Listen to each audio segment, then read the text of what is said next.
Good morning and welcome to the Core Connection. I'm Mira Rubin here with you on Enlightened World Network. And today's topic is choosing love. And we often think of love as sweet and gentle and kind. And love can be a cleansing fire as well. And so today we get to talk about how what it takes to choose love in the face of aggression or conflict, and what that might look like. So before we get started, let's just take a minute or two to get present and start this new week off with uh, consciousness and attention on this whole notion of love. Good morning, Rosalind. Great to have you here. Welcome. Happy Monday to you and to everybody else that's joining us. So let's take a minute to get present. Let's take a deep breath in through your nose and hold it. And imagine clean, crisp oxygen flooding into your lungs and flowing into your bloodstream and nourishing all your cells and all your organs. And as you exhale any tension, any stress, negativity, any fatigue. And now let's take another deep breath in through your nose and hold it. This time, imagine brilliant bright light lighting you up from the inside out, electrifying, illuminating, and energizing all your molecules, all your electrons, lighting your cells up from the inside out. And as you exhale any negativity, fatigue, tension, stress. And now let's gently press our palms together. Just very softly rub your fingers against your palms and feel the deliciousness of that sensation, and bring yourselves present right here, right now. Welcome. Good morning, Suzanne. Great to have you here with us. So today's topic is choosing love. And so we talk about this idea of unconditional love. And what does that mean? You know, oftentimes our emotions are dictated by what we get to receive. And so love being a give and take kind of thing. And I'm wondering, you know, what's available to us as we look at a choice to love, regardless of what we receive in return. So is it possible for us to love someone who doesn't love us back? And I don't mean love in a needy way. I don't mean love like pining type love, you know, unrequited love. That's not what I'm talking about. I'm talking about an unconditional love. Like what is that really? What does that look like? Good morning, Lefty's Right Witch. Wonderful to have you here with us this morning. So we're looking at what choosing. So Lefty says choosing, and what does it look like? Good morning, Isabel. Welcome. So good to have you here, as it is with everyone who's joining us today. So we're looking at choosing love, even in the face of aggression or hostility or opposition or lack of love returned. And is it possible for us to love others who don't love us back? And what does that look like? And the thing that I'm getting at is getting to a place in loving that is not conditional upon what the other person says or does or how they respond. Good morning, Marianne. Welcome. I don't know if I've seen you here before. So good to have you joining us. So we're talking about, I think, the courageousness or the strength, the inner alignment and integrity that is required to be able to love without needing something in return. And what does that look like? I don't think it means necessarily suspending judgment. I think it's possible to love someone when you don't particularly like them. I think it's possible to hold a space of love, respect, and appreciation for someone, even if you don't get along. You know, even if they are not returning your appreciation, and where that capacity comes from, I believe, is an inner wholeness. To be able to not need something in return. And so often we give our love in the hopes of receiving love. And that's a very different dynamic from what I'm wanting to discuss with you today. It's not giving love to receive love. It's not giving love to receive anything in return, but just to be able to give love. And I'm wondering if you have experience with that, if you have experience where you get to choose to love, even in the face of of opposition, even in the face of hostility, where you can choose to love. Doesn't mean that that you accept certain behaviors. It doesn't mean that you condone certain ways of acting and thinking, but it doesn't even necessarily mean being non-judgmental. But even beyond the judgment, beyond the friction, beyond the opposition or the conflict, that there is a place from which we can still choose love. And what does that look like? What does it look like to be loving without condition? I believe that love can be a cleansing fire. It's not always gentle and sweet and kind. Love is maybe love is being painfully honest sometimes. Maybe love is holding your tongue sometimes. Maybe love has so many different faces.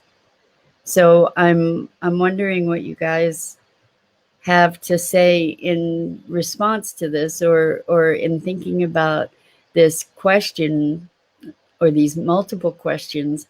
What is your awareness around love? What are your thoughts around love? What are your experiences that have drawn you to see these different aspects or different faces of love? When we have interpersonal relationship love, it's often actually quite conditional, right? It's often give and take. And when we're talking about romantic love, certainly, and that we're talking love, it's interesting, this word love has so many different meanings and so many different dimensions to it. Good morning, Dennis. Welcome. Great to have you here. Happy Monday to you. We're talking about love and it's different faces and different dimensions of love. And most particularly today, we're talking about the unconditional love that isn't asking for anything in return, that isn't needy. And Rosalind says, I haven't figured out my dad's communication style, but I still call him. It's like pulling teeth. It's hard to extract a conversation. And yet you're loving him, it sounds like. Even though it's hard to connect, it sounds like you're having an appreciation for him, Rosalind. Like that's keeping you trying. Isabel says, is it possible? It is possible with a lot of inside work. I have done it many times. That's finding this unconditional place of love. It does take a lot of inside work, because when we're loving, needing, we're pulling from somebody else. We're trying to get something with our love. And Isabel goes on to say, I've done it many times and getting better at it.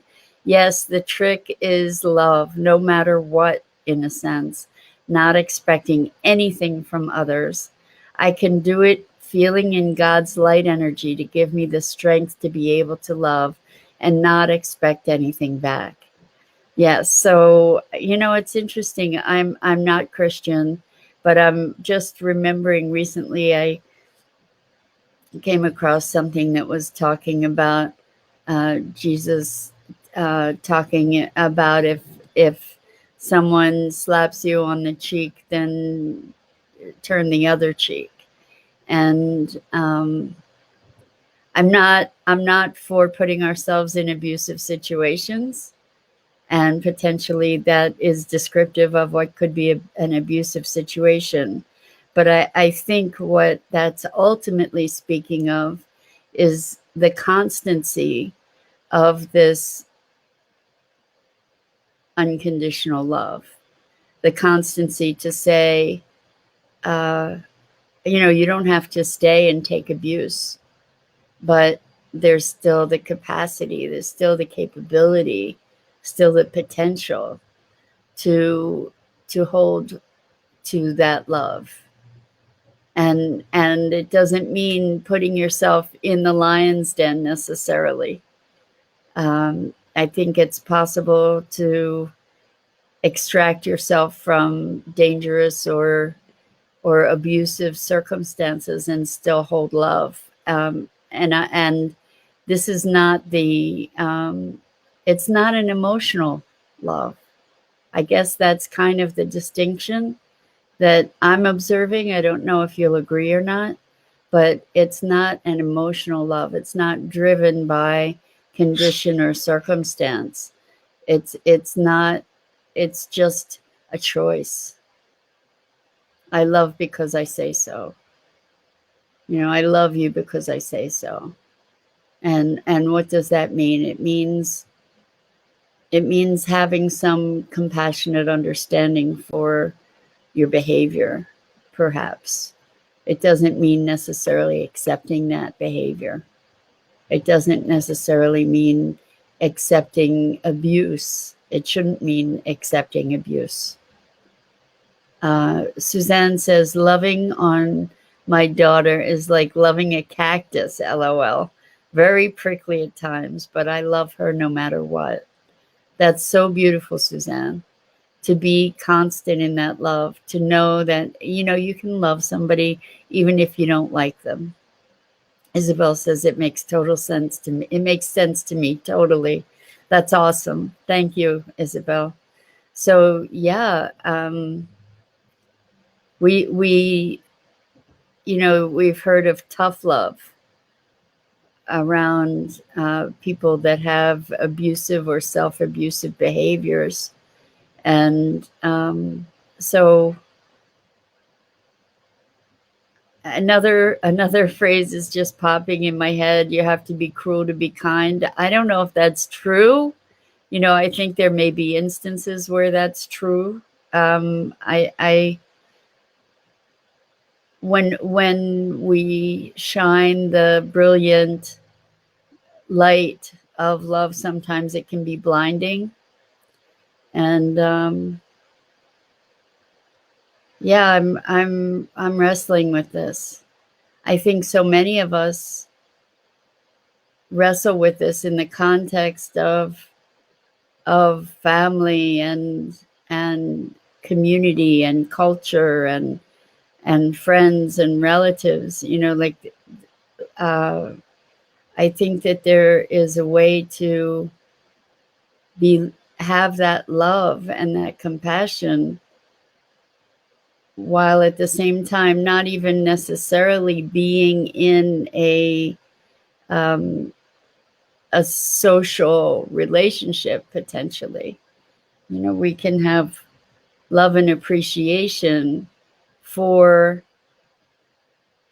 for others and still not choose to interact with them.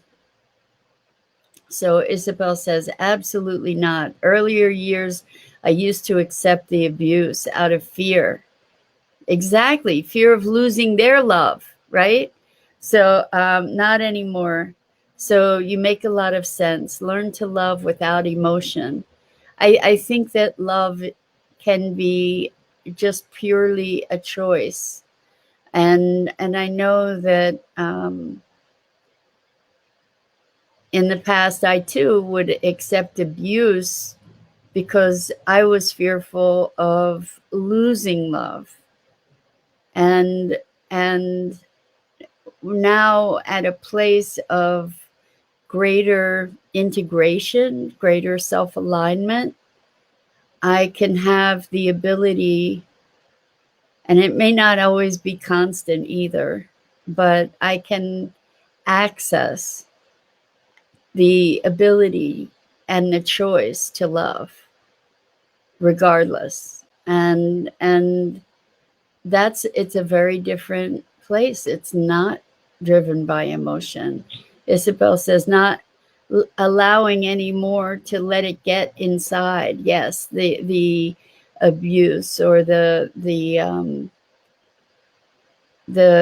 the attacks, you know, to be able to maintain one's own integrity and to have a sense of compassionate awareness.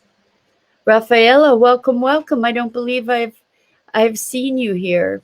Rafaela says, I don't prescribe to unconditional. I see we all have to know how to love each person, knowing their traumas and adjusting ourselves to do so comes with boundaries and the understanding of what conditions are. We have no understanding of judgments because of programming, and that makes things difficult to access the intent to move in righteousness. We say we love unconditionally, but we still see prejudices and racism and discrimination as we use the unconditional love calling card. So I hear what you're saying, Rafaela, and what I'm talking about in terms of unconditional love is a choice to love that's not emotional. You know, and that it's not based on how someone else is treating me, but I'm choosing to love anyway. I'm not saying that we don't have judgments still. I'm not saying that we don't exercise uh, discernment. I'm not saying that we love someone's behavior. I'm not saying that unconditional love is acceptance. I am saying that there is a place from which we can choose to love that is not emotional, and it doesn't prohibit us from acting responsible. You know, it does not prohibit us from extricating ourselves from situations, for instance, that are abusive, or from speaking out about certain things. And I don't presume to say that I have the capacity on a consistent basis at this time in my life anyway, to be living in this place of unconditional love. As I said, it's not necessarily sweetness and light.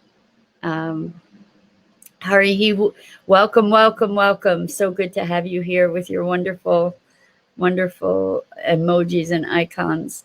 So Lefty says, yes, I am afraid I will not only lose the love that actually was never there with this person towards me, but other people that are in the social sphere. I think that really is what I'm afraid of.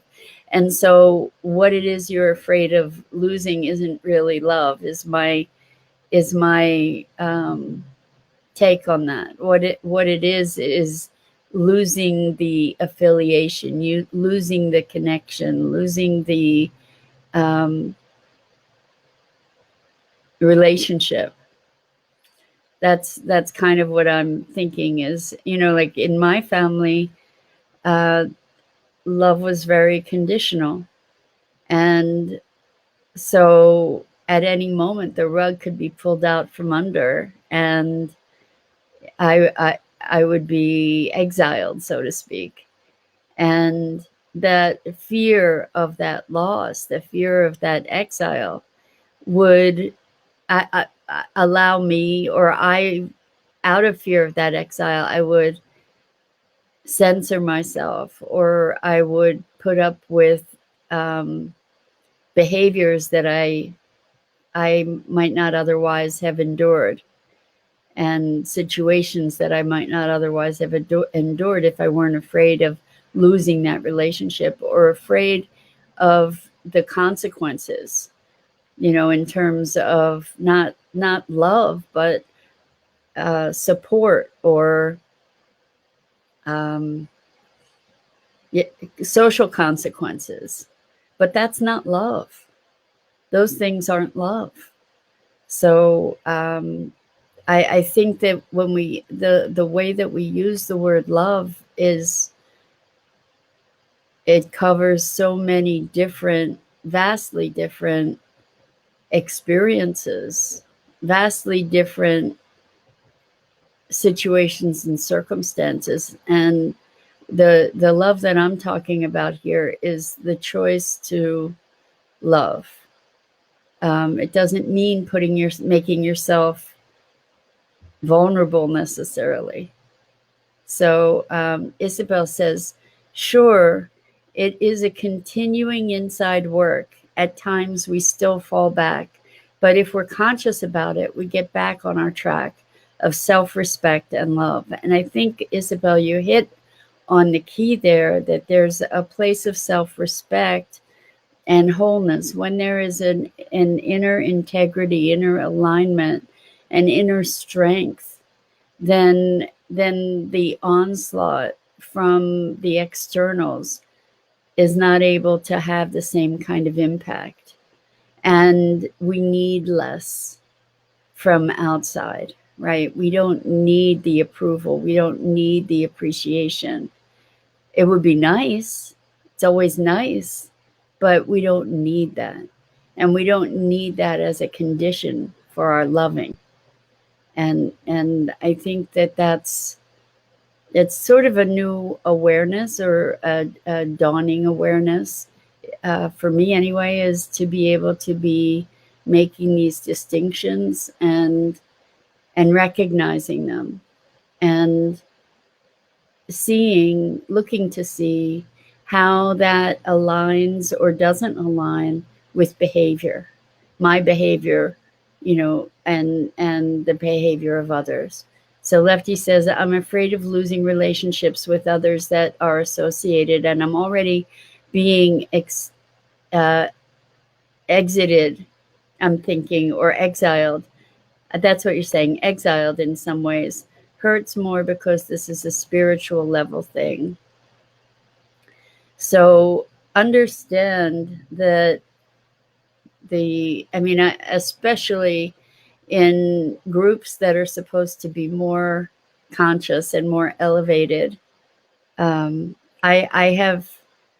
have found that in many spiritually oriented groups, people just have um, more tools to manipulate too. Like the integrity behind the use of language and tools and transformational technologies are not just because people have access to transformational language and technologies does not mean that they are evolved.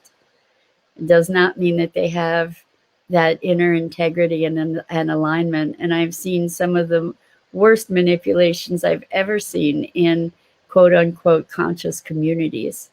It's not across the board, but the thing is that as we learn more techniques, technologies, approaches, we have more to potentially abuse too. So, and the thing is that in that kind of context, it becomes that much more disheartening, or it has in the past for me, because I had expectations. And so realize that those relationships that's not love necessarily. Our social relationships are not necessarily based in love. They're often based in mutual benefit.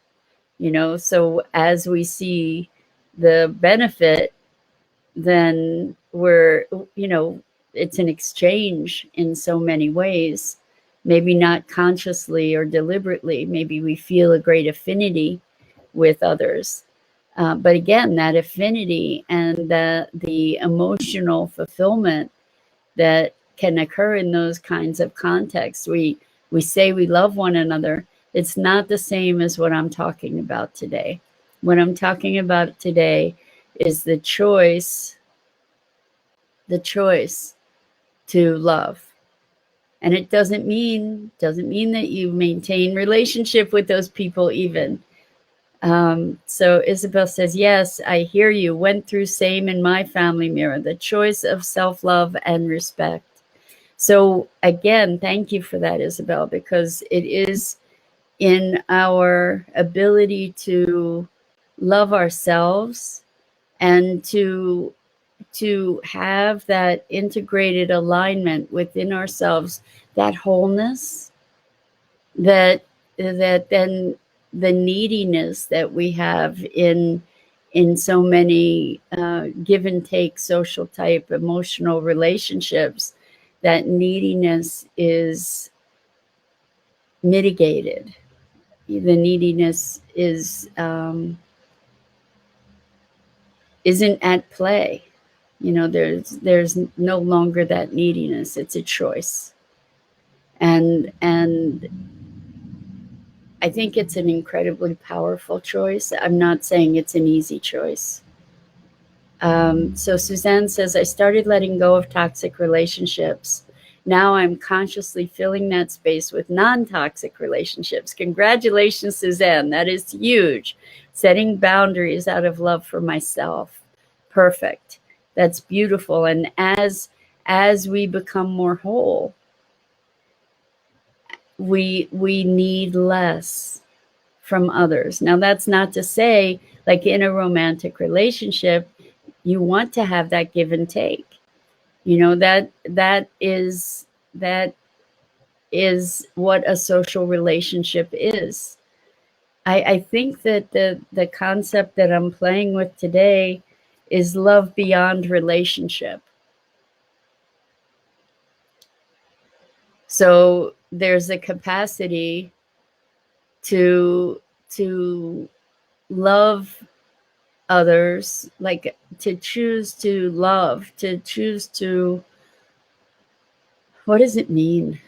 What does it mean to hold a place of compassionate understanding? It doesn't, like I said again, it doesn't mean that we have to have a